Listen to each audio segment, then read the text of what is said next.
Transmission complete. Welcome back. Played in plenty of other tournaments. In fact, we are about to release a recording of the two of them playing at the KyoKards Con earlier in the year. Also, in this same Unleashed format, Jin did manage to take up the win the previous time. He was playing Annie. Orange was playing Aurora Fiora. And fun fact, Orange, it was our best of Fiora player in Sydney. Right, yeah, and I saw him with that metal card of Fiora and like, whoa. It's not just a metal card, man, that's the best of card. Yeah, it feels so surreal to even hold it. Kudos to Orange, honestly, kudos to Orange. Playing the Master E down here, oh man, the Master E from the Proving Grounds starter set, the effects are just so free to might just by defending itself. Woo, boy, it's just a good stuff of calm and body. So here, let's look at the battlefields real quick. Jin opted to start us off with the Star Spring, and Orange is going to start us off with the Emperor's Dais. Both of these battlefields are going to be very beneficial for both of these players. This is one of the rare times where you're like, hey, look, I'm pretty happy with having either of these battlefields being chosen going blind. So Jin is going to start us off by scoring 1 point with the Determined Sentry. He does not trigger the Emperor's Dais, but instead he's going to be playing the Irresistible Faithfolk as well as that Noxious Hopeful down on his side of the field, developing for a very strong next turn. On the other hand, Orange here has only the Scuttle Crab, so he has no choice but to push into the Star Spring unless he wants to already use a buff to push over this Determined Sanctuary. But yep, going into the Star Spring makes perfect sense. Master Yi, Wuju Blazeman, his passive ability is basically any of your units defending alone gains 2 might. This itself generates so much tempo advantage because you're effectively all your cards are basically overstated, right? A Scuttle Crab is a 0 might unit traditionally, but it's now a 2 might unit. And it being in the colors, the domains of calm and body, the Rengar playing Rengar Trophy Hunter, Master E also plays Rengar Trophy Hunter, so it's a matter of who controls the tempo this game between Orange and Jin. Orange here opting to play the Master Yi straight from the Champion Zone. This Master Yi being a really good addition, helps out with the curve so much better. Opts to play it in Star Spring and brings the Scuttle Crab back actually. That's not great. You know why? Why do you say that? Irresistible Faithfolk allows you to move a unit from anywhere to a battlefield of your choice. You move the Irresistible Faithfolk in together with the Noxious Hopeful into the Star Spring, and suddenly Orange's effect of defending alone doesn't trigger because it's no longer alone. Right, so that falls off the tempo for Master E and it will be in Rengar's favor. The Irresistible Faithfolk just tempting the Scuttle Crab to move over to wherever it wishes to. Yeah, Irresistible Faithfolk, not the unit that Orange would like to see here. We are gonna see the exact play I think coming out from the side of Jin. Irresistible Faithfolk bringing in the Master Yi. I do want to see Orange have some sort of buff. I mean, this play was written through the stars. Jin playing the Rengar Trophy Hunter there is gonna be buffing it up with the Pride Stalker passive ability, buffing up that Noxious Hopeful, and then using the Star Spring to bring back the Irresistible Faithful. This is so smart and so good for the side of Jin. Orange needs to have a punch first here, and even then, punch first brings him up to 9 might, which is even lower than Jin's. It's even lower than Jin's. That's an on guard. 6, 5, 11 might. On guard ain't gonna do nothing here.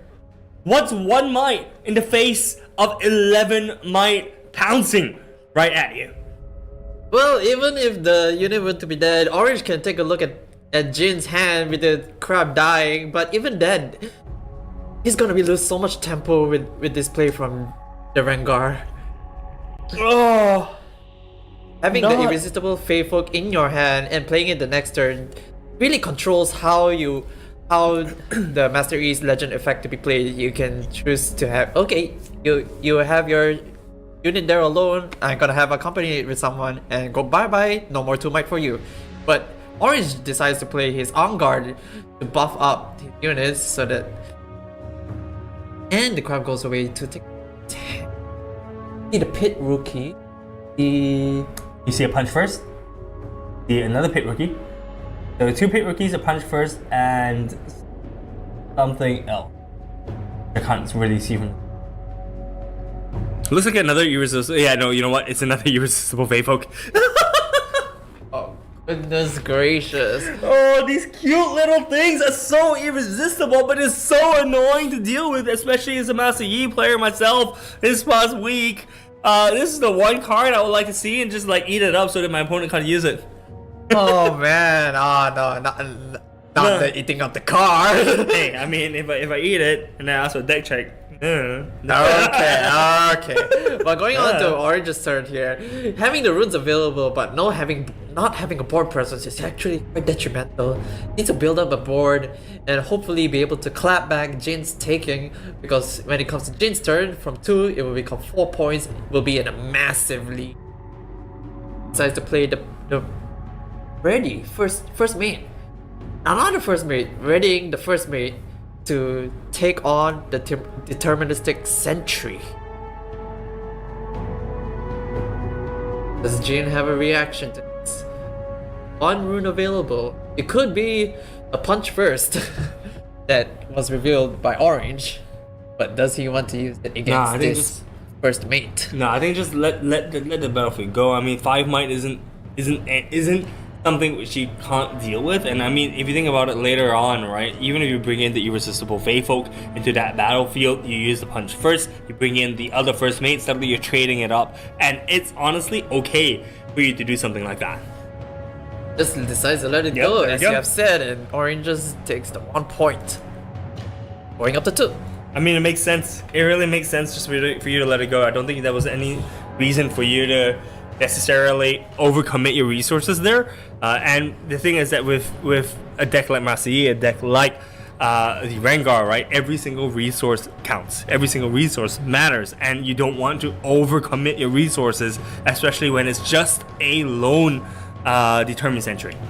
Now, Jin's turn, Rengar's holding 1 battlefield that will net him 1 point, going to 3. And with the irresistible Faithful just waiting to lure over the first mate that's sitting comfortably in Orange's base. It's gonna be having a no board, but Jin has to have something that can accompany the irresistible Faithful, or he can just punch first to buff it up to 6 points. 6 might. 6 might? 6 might. In here, having 7 runes up at this point. Rengar Trophy Hunter already being played from hand, from the champion zone. Not many. It's just gonna play, I think, the other irresistible Faithful that we saw. No, it's gonna play playing that pit rookie, gonna be buffing that Rengar, and they're gonna be triggering Pride Stalker, so that's gonna be a buff plus Pride Stalker trigger. So now Rengar is going to be 6 plus 1, 7 plus 1, 8 might, thanks to the Star Spring, is going to be pulling in both the pit rookie into the battlefield. So now you have 6 on 8 on 9.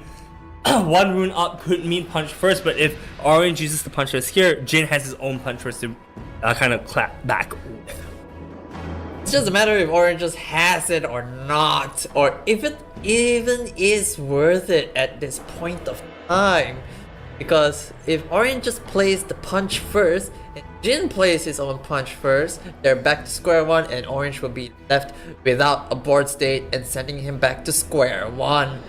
Just has to let it go, make sure that his resources are conserved, and Jin goes up to 4 points. But as I've said, Orange is now back to square 1, has to build a board state, and this will be a case of rinse and repeat. Yeah, look, Master Yi is not going to be happy with this. Master Yi is only happy when there's units on the board, and right now they're at 0 units. And the thing is, Master Yi never wants to see his units together, but with the irresistible Fey folk, this is charm on legs, okay? Those cute little guys just love to drag people with him with his cuteness. He just looks at you in the eyes and goes, blink, blink, come with me. Follow me down this dark alley. I promise there's not gonna be a cat waiting at the end of the line. Growls in the bush. Exactly. Round comes out, that's it, man. First mates get ripped apart. That's a Ruin Runner. Okay, so this is where things become slightly interesting because Rune Runner can't be affected by irresistible Faithful, but this may be too little, too late at this point. Because Jin is already at 6 points, just needs to hold 2 battlefields to let it up to 8, or he can just hold 1, put it to 7 and conquer the last one for the last final point. And with Orange's board state, it's not looking too great here, especially even with the Ruin Runner that can't be targeted at all. Jin has a comfortable time managing his plays from here on out for this round of the match.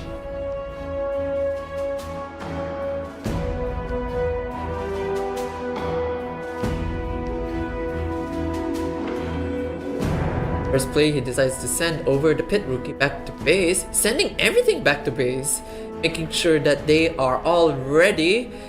Jin makes sure that his units are safely back at the base to take the game point by conquering both the battlefields on the next turn. Woo!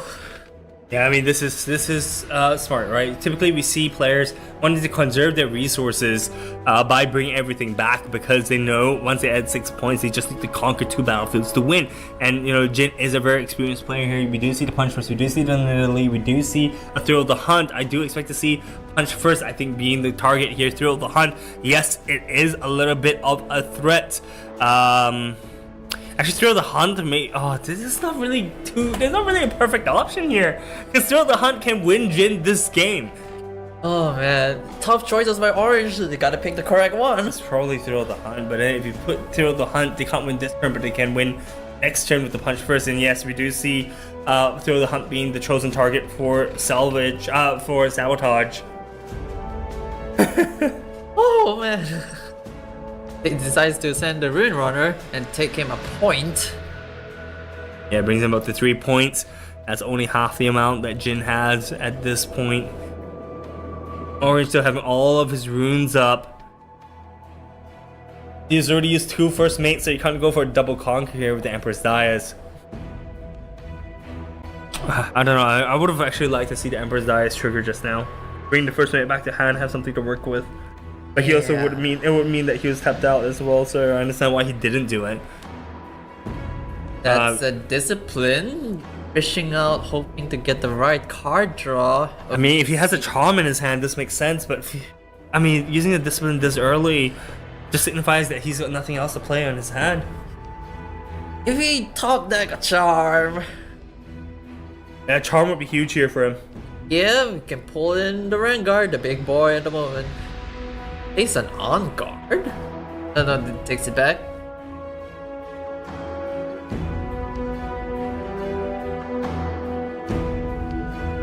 Counting out all the units, all the might, all the possibilities. Knows that he's got a first mate. He knows that he's got a punch first in his hand. The Jin here. I'm just looking, waiting for Orange to have an answer. Orange needing to find the way out, but I think just with one lone rune runner, I think it may be a little bit too little, too late. And unless he's got a whole bunch of pump spells, we do see the on guard happening. We do see the challenge happening. Okay, so this is what I'm talking about. If it's not the charm, it has to be the challenge, because Rengar, he wants to take out the Rengar this turn. Jin here, if he plays the punch first, right, means that he would get rid of this rune runner. So yeah, no, just gonna be taking the loss of the Rengar there. Does he have a charm? One more charm would be really nice here. But no, just passes. Just passes. 2 points, 2 battlefields. Jin's victory for game 1. Does he have it? Does he see the line to claim the game?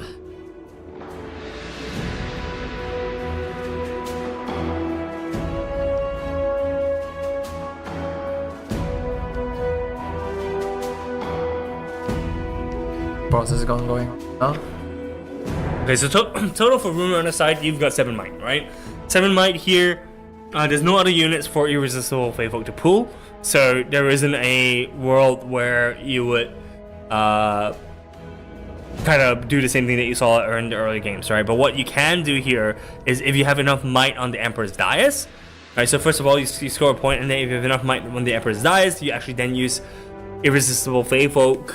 Actually, no, you can't even do that. So that Rune Runner is almost untouchable at this point. I think Jin just trying to get Orange to show his cards, right? He's like, look, I'm gonna push my Determined Sentry in the Emperor's dais. I won't, even if I trigger it, which he looks like he is, I'm gonna ask you if you have a way for you to actually pull back, so for you to pull back your Rune Runner and push it over to the Emperor's dais for me to not hold the point there.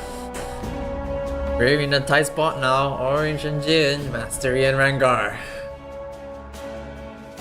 Both very, very fair decks to be playing with. Both in the body domain, both believing that might is right here. We are gonna see Kinko initiate drawing 1 card. Have the out against the Ruin Runner. Punch first in his hand.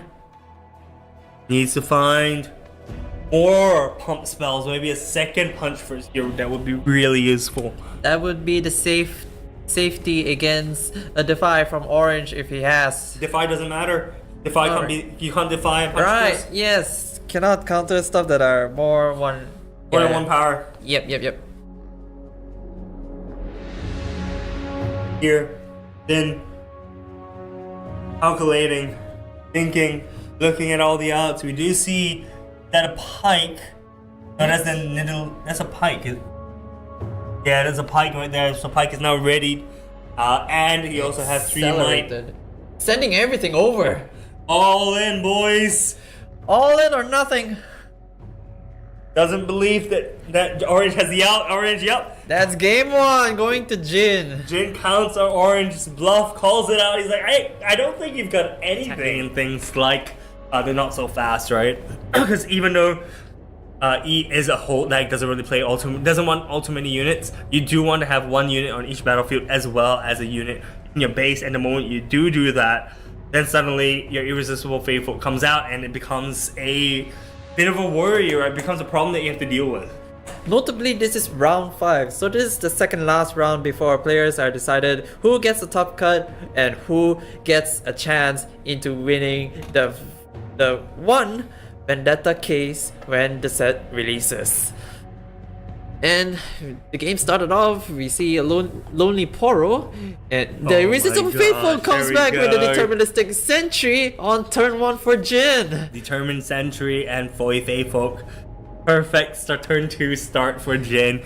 That's a little bit ridiculous here. We are going to see the Lonely Poro being moved into the Emperor's dais. Orange declining the trigger on the Emperor's dais there. Not going to bounce that back to hand. Not going to be playing a Sand Soldier, but we are going to see the Pit Rookie come down. Is going to buff out the Lonely Poro, and we do see a challenge right off the bat, getting rid of this Faithfolk. Doesn't want anything to do with it. The cute monstrosity has been taken out. Thank the Lord. Oh man, if that were to stick around, Orange is gonna have a real problem in his hands.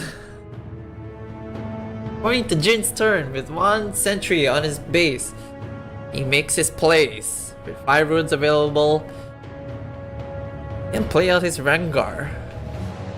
But with the Lonely Poro buffed by the Pit Rookie, that nets him about 5 might. Which is fine. Which is okay. So I mean, if Jin wants to, can easily take it down right now, but it's going to be a little bit challenging. I mean, Orange is tapped out, so you do you are able to hold on to that battlefield if you want to, but you are giving Orange 1 card to work with. But honestly, I think a trade like that wouldn't be too bad. You have the arena's greatest on the field, so both players should have gotten 1 point each. And you know, with that, you would go to even points if you just pull over the Determined Sentry to the arena's greatest. In fact, you go to 3 points if you do that. Rengar being played yeah, and the legend buffing it by 1. Yeah, that's more than enough might to push over the Lonely Poro. So we are going to see 2 points from Jin, and I think the Determined Sentry should just go to the arena's greatest. Opts to go for just even points instead, and just there. Going to Orange's turn. Pit Rookie waiting for his turn on the ring. Orange just makes his plays. Ultimately, Jin is tapped out, so Orange has the opportunity to strike here and take advantage of the field. Pit Rookie looking a little bit lonely. Not the Poro, but the Pit Rookie this time around. Don't think he's got anything that he can do to fight the Rengar. Oh wait, floats too. Does go for a punch first. This is very aggressive. So early on. Once he get rid of the Rengar right off the bat, pushes in the Pit Rookie 7 might. Jin is tapped out, so was not ready. There's no room for Jin to actually punch into this. Loses the Rengar right off the bat. Leaves himself with a Determined Sentry. Plays out his chosen champion into the base and passes the turn right there. Oh, that's huge. Temple has swung over to the side of Orange 3 points with a unit in his base, with the Pit Rookie defending the Emperor's Dice right now. Determined Sentry could have gone on Jin 4 points. Decides to play safe. Didn't get the conquer, didn't get the hold. Now having to get punished. Not really punished, but like not having to play from behind without the Rengar. Even the sentry on his own, 1 might won't really do him that much. I mean, Jin would have been up to 4 this turn. That's the thing. Yep. Right, and we talk about even points, we talk about odd points. Even points right now would have looked so good for the side of Jin. And he's got 6. He's got 6 runes up left for to work with for this turn. No more Rengar, no more pouncing, no more trophy hunters coming out on the side of Jin right now. 1. Sabotage. Take a peek at his hand. There's a Defy, there's a Oro, there's the Green Runner, and there's 1 more. That looks like a card a little bit too far away for us to see at this point. Is it the Fiora? It is a Fiora. Interesting. Peerless. Fiora, Peerless. So when you defend or attack alone, you double my might. Yes. So effectively, when she's defending alone, she's 3 plus 2 times 2. 10 might. Defender. Does she have to attack an enemy that is alone as well, or? Yes. Yeah. Oh, so since Nidalee in. I think him on point. Yeah, and I think him the point. That's why he kept the Determined Sentry at the back, because he wanted to play out the Nidalee. He wanted to get more cards in his hand. Nidalee being one of the few cards that allows him to do that, allows him to get more cards in his hand. But yeah, Orange here, back to his turn. Has 3+1 cards in his hand. Has some Mousy at the ready. 5 runes. I mean, could just develop Peerless, honestly. There's no Irresistible Faithful for you to be worried about. We do see Mousy being pushed in. Orange going to 4 points. Even points, this is big. Peerless being played as well. Lonely Poro being played. Jin now having to be forced to push more than 1 unit per battlefield. Jin holds for 4. 6 mana left. 6 runes left. 6 runes up. What can Jin do here to get back in the points lead? Face down and Honestly, now, even with the Irresistible Faithful, he needs to have another unit to go in with the Faefolk in order for him to kill out any of these units. I mean, Fiora Peerless would be, I think, a unit that you want to get rid of, but we'll have to see what are the cards that Jin is dealt with.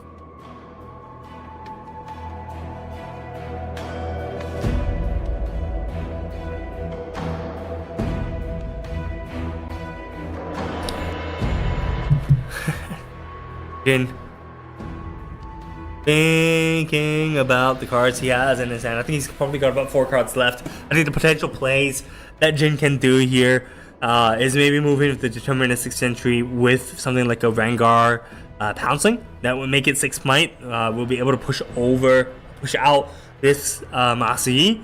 Combined with something like a Cleave would be really good for Jin, but I don't think they play Cleave, or at least the traditional Rengar build doesn't play Cleave.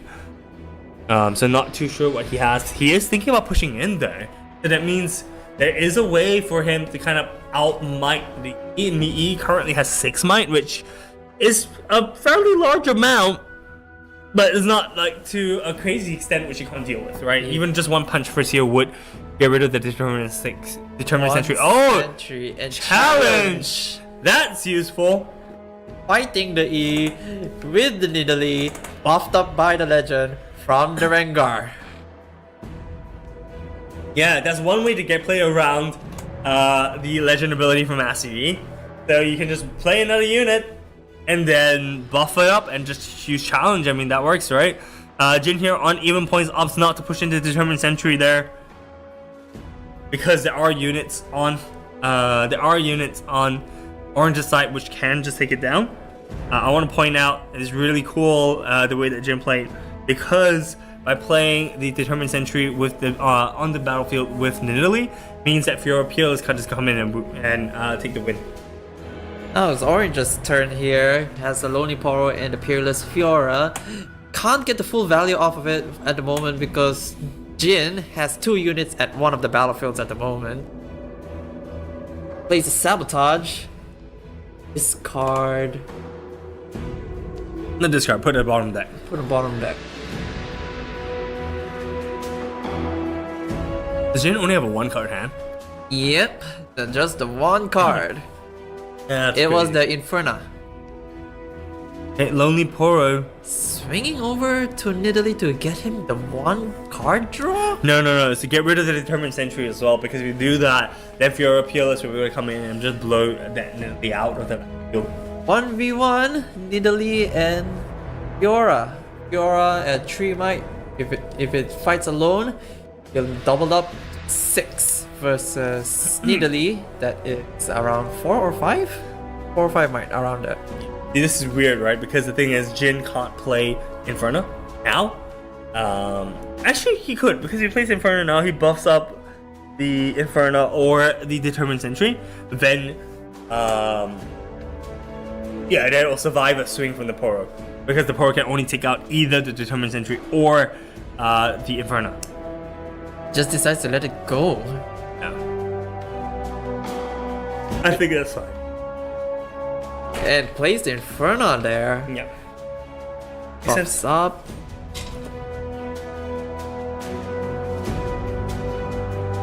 Draws the card from the Death Knell trigger. Very smart. Jin reacted to that Death Knell trigger by playing the Inferno. Now Fiora's in an awkward position again where you can't get the effect go off because Inferno effectively replacing the Sentry. Yeah. So Fiora will be sent towards the empty battlefield instead, and Orange will gain the 1 point, going up to 5. Really tight.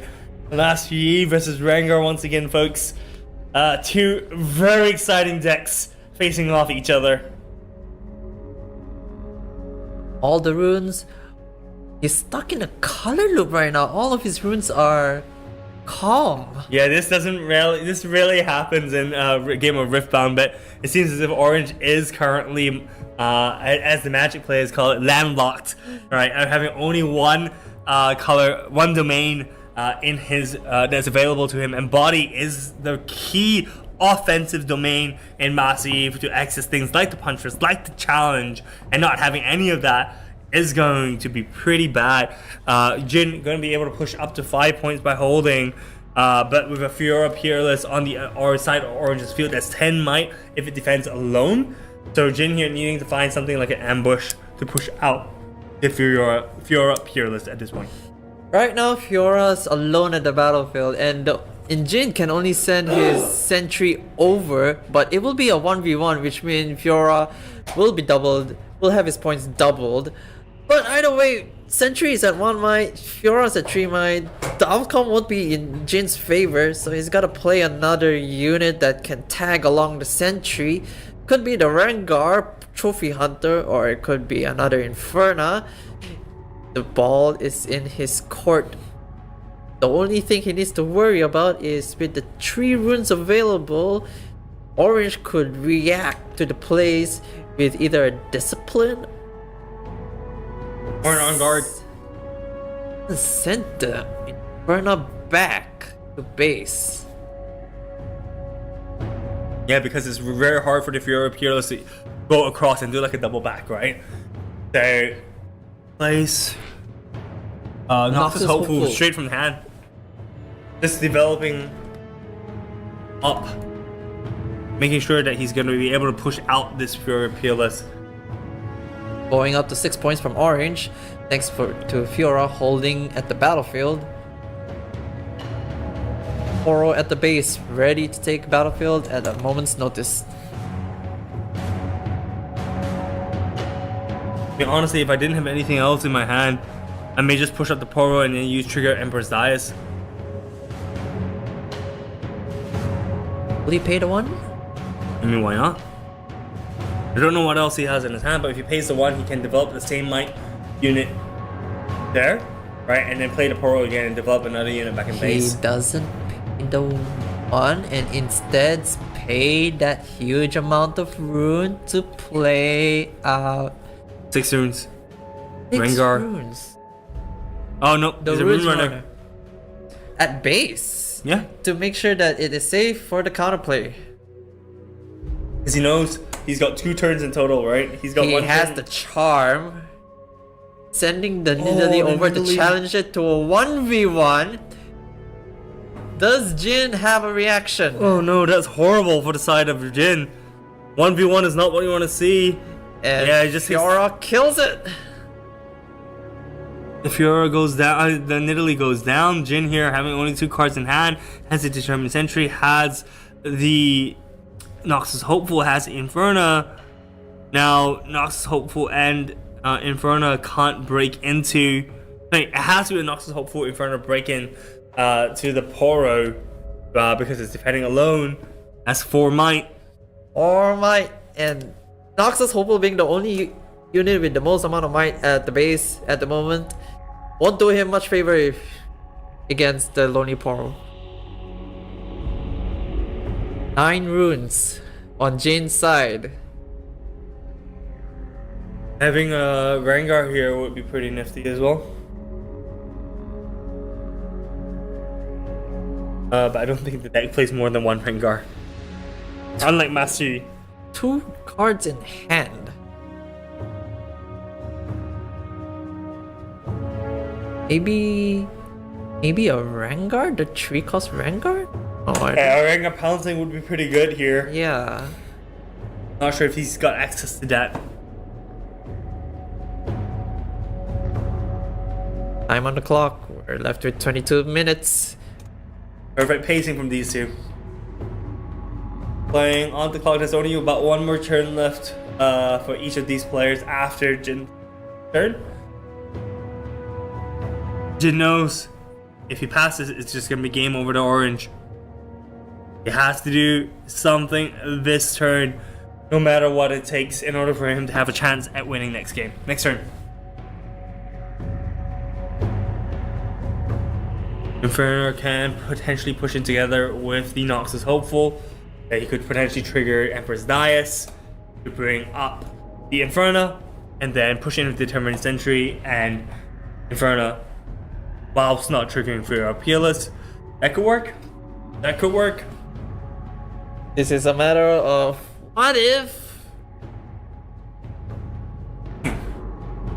Jin's doing deep calculations, making sure that his plays are well considered. He plays out the Darius.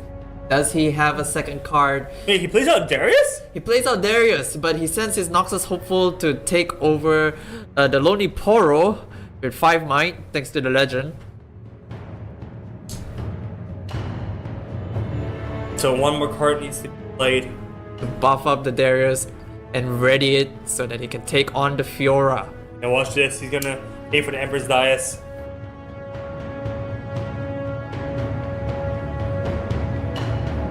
He's gonna be the Emperor's Dais play. And he's gonna play the Noxus Hopeful, and then Darius is gonna ready. On Conquer? On Conquer Yeah. activate effect? I believe so. For Jin? It makes sense. Yeah, I think they're probably just clarifying with the judges to see whether or not token play equals play. It's not, so he will have to play the Noxus Hopeful again in order for Darius to trigger. And he has enough runes to play it out. More than enough rings. Yep.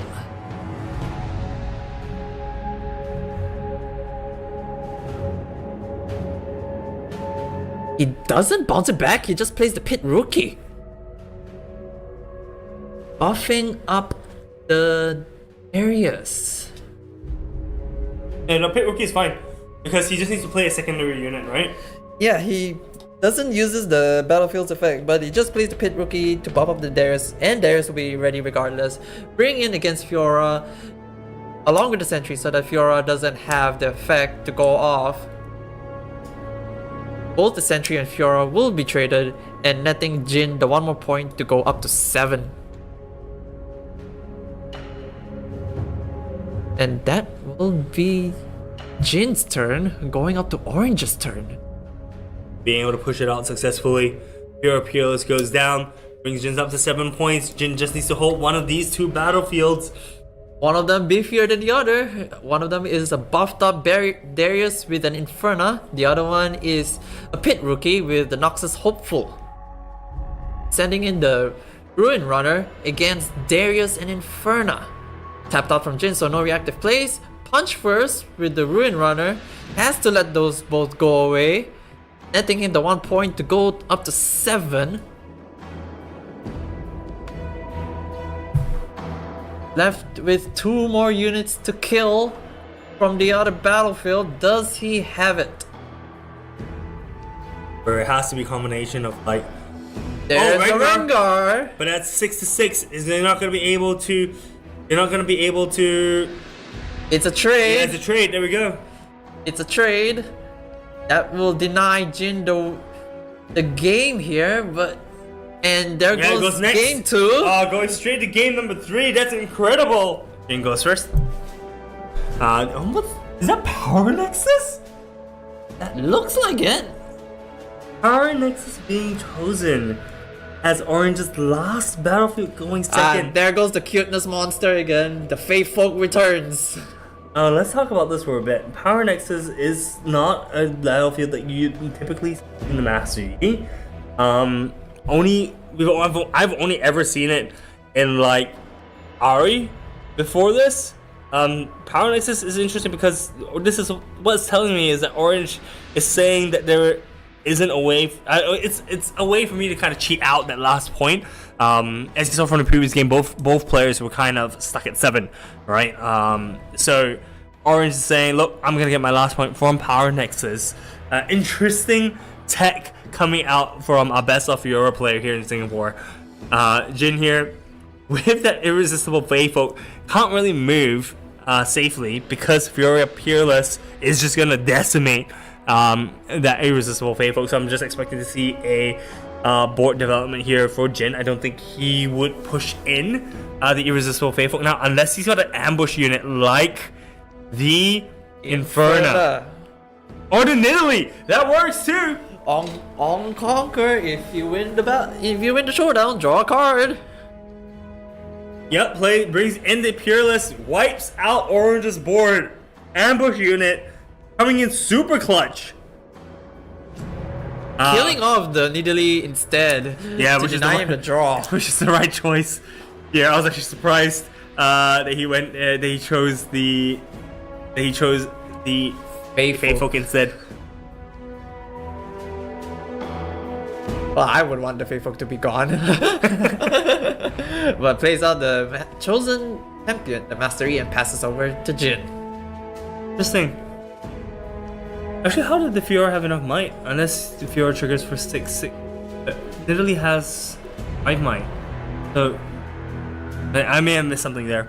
But we do see Jin having 5 runes up there. Go likely. I mean, he can play the Rengar. I don't think Rengar is necessarily the best play right now.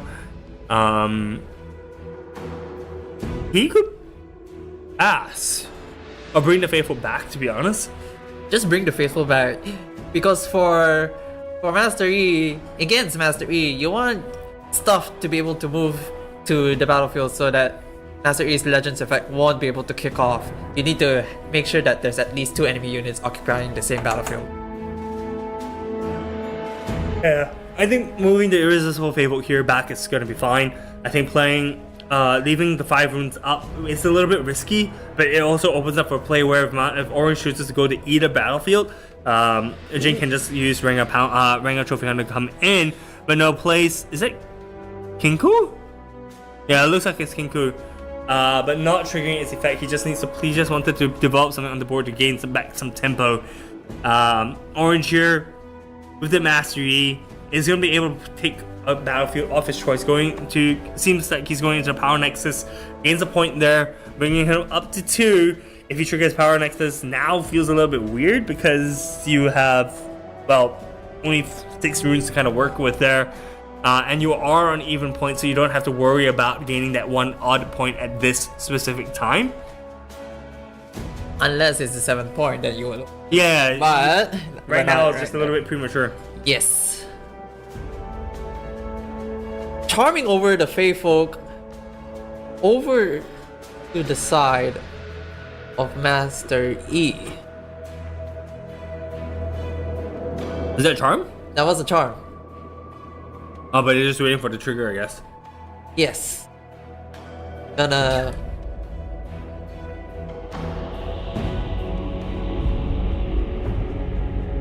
What happened? Orange charmed the Faithful. The card. Could it be Thrill of the Hunt? It could be. Let's see. Yeah, I think it should be Thrill of the Hunt. I mean, that's the only way. Yeah, that's Thrill of the Hunt. So, playing Thrill of the Hunt there. Choosing, I guess, the... Did he sequence wrongly? Because Thrill of the Hunt should only be played after the Faithful gets pulled in. To blink it away into, let's say, the Arena's Greatest to cheat out a point there. Right? Right. So unless they've already kind of clarified that that's what's gonna happen, yeah, that's what they have clarified that. So you are gonna gain 4 points from the Conquer, and he's gonna go to 5 just like that. Rengar Pouncing does come in. No, he's gonna go to 4 points. So it's 4 points first, and then if he manages to hold, he's go to yeah. Orange here uses the Rengar Trophy Hunter to get up to 3 points. So Jin going to even points. Orange managing to steal a point back as well, thanks to the Trophy Hunter. But Jin is now on the slight back foot. Both battlefields having their respective units is going to be pretty hard to deal with only having one Kinku initiate on his side of the field. Things aren't looking all too hot for the side of Jin. He does have that Trophy Hunter, which could trade evenly. Which could actually outmight the Master Yi, but then you don't have an easy way to deal with the Trophy Hunter. We are going to see Punch First come out to the Kinku initiate. That's 8 might that's going to be running in. You could go. I wonder if he's looking for a trade or if he's looking for a blowout. He is looking for a blowout on the Power Nexus field. Jin is going to go to 5 points, and then we're going to see Challenge come out. Challenge going to be wiping that Rengar Trophy Hunter. Board has been cleared yet again. How is Jin getting away with this? Playing the Grim Apothecary as well, not triggering the effect. Jin, once again, establishing board dominance against this Master Yi. What is going on? This is insane. Jin getting the 5 points. Orange is still at 3. No board right now. Can only play the 2 units. The Fiora Peerless and the Lonely Poro to build up the board state so that he can take on the battlefields the next turn. But that leaves Jin open to making his own plays from 5 going to 6 because he is holding the battlefield. Yeah, he's gonna be able to just pull back that initiate if he wants to. I don't think he can afford to leave any units onto his side of the field. It's just a puzzle that Jin has just been able to solve over and over and over again. Every time Orange shows a board state, Jin is able to just answer it with all his little tricks, whether it's playing a card from ambush, whether it's playing spells like that punch first. Oh, Jin interestingly pushing in. It's going to 7. Going to 7 points here with the Grim Apothecary. Trying to take advantage of the power nexus if the opportunity arises is not a bad idea. I think he missed it. No, he can't do it because he has to trigger power nexus on hold.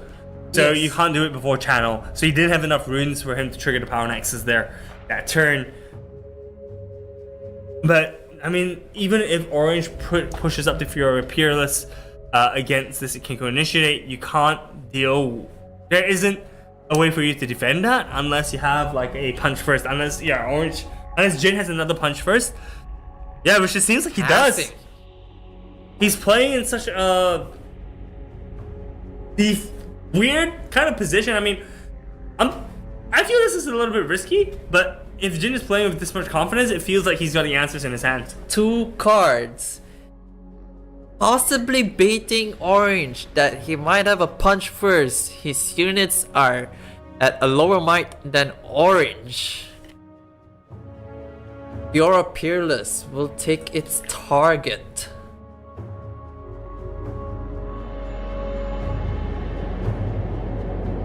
Has to clear out both of them, otherwise Jin will take round 5. Yeah, look. On the side of Orange, he's got 7 mana, 7 runes up. 7 runes can mean a lot of things, but it really depends on how many pump spells he has in his hand. If he's got a Rengar, he could do like a Rengar play on the Kinko Initiate or even the Grim Apothecary. But Jin has 5 runes up, which is just kind of ridiculous if you think about it. 5 runes. 5 runes can mean a lot as well for Jin's side of the field. I mean, he's only used the 1 punch first. There's still another 2 more punch firsts in his deck to still throw out the hunt as well. 5 runes could also mean his chosen champion, his Rengar Trophy Hunter. He's got Rengar Trophy Hunter there as well. I think this leaving 5 runes up was very smart. Let's Orange use his Peerless on one of these. On one of these battlefields, and the moment Peerless comes out, he's gonna use Trophy Hunter to kind of defend on that. Jin here, knowing what he's doing with leaving 5 runes up. He's played the Trophy Hunter so early every single game. I just assumed that he's played it already. But no, you're absolutely right, Violet. Trophy Hunter's still sitting there happily in the champion zone, basically taunting Orange at this point, being like, hey, I've got 5 runes. He's just staring at Orange from the bush, waiting to Drooling pounce. a little bit. See a little bit of that fresh meat there. Fresh meat.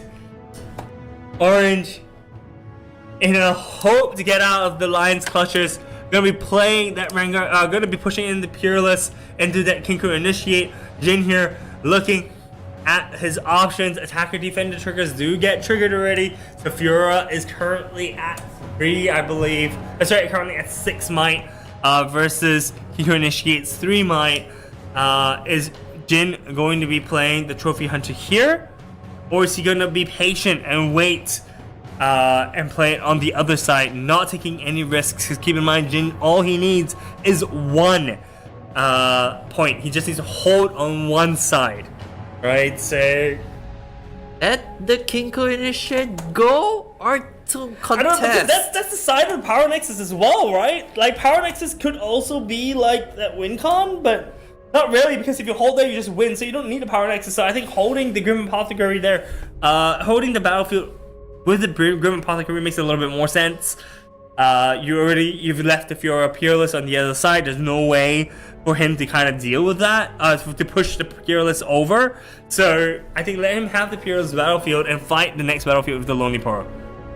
Oh man, this is just a very, very, very, very close game. Jin has the cards out. Orange just needs to think which card Jin is gonna use to close out round 5. It's very tight. Fiora Peerless still fighting, 1-on-1, double might. Still deciding on the reaction cards to use.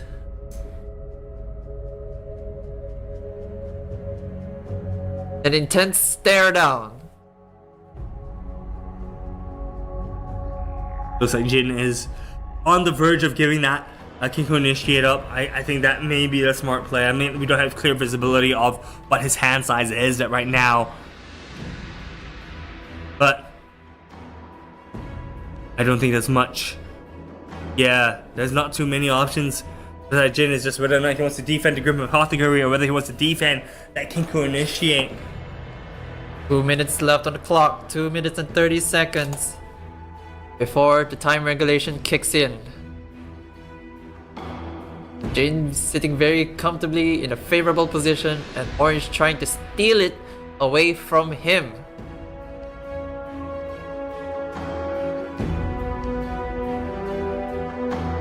Decides to let his unit go and let Fiora take the battlefield, netting Orange up to 4.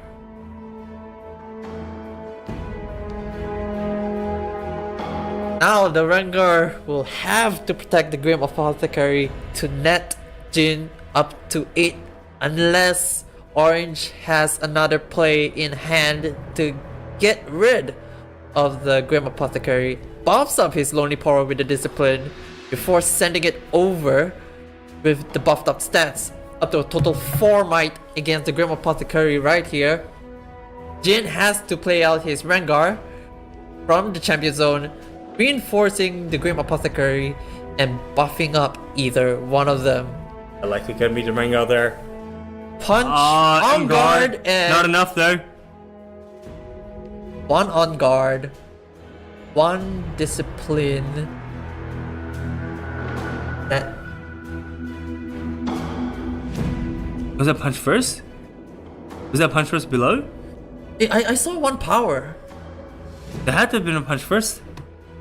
but either way, Oro takes the battlefield here, netting up to 5 with the failed attempt from Jin. To defend that. Oh, that's rough. Orange here, 5 points. The tables have turned yet again. Jin once again on the back foot here.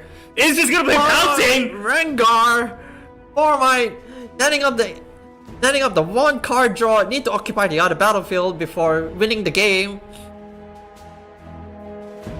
Now, balls is in Orange's court. Doesn't want to deal with the Peerless. Jin just playing that Rengar pouncing, that top deck. I mean, when are going in with the... I guess if you go in for your Peerless, he has the on guard, then it becomes a little bit tricky. But, wow! Orange picking up the pace here. 6 to 7 points. No, not using... Not using Power Nexus. 2 cards, 3 cards left in hand. Time is called. Orange on turn 0 now. This game is definitely gonna finish. We're down literally to the last turn. I believe if Orange can't find a way, can't find an angle to push into this Rengar Trophy Hunter, Orange will lose this and Jin will win. Scuttle Crab goes in. Those Pit are Rookie, Inferno. 1 reaction card, 1 mana. Not 1 enough. rune. Yeah, not enough to play that. And that's gonna be game. That's it. Jin will take the game right down to that last turn.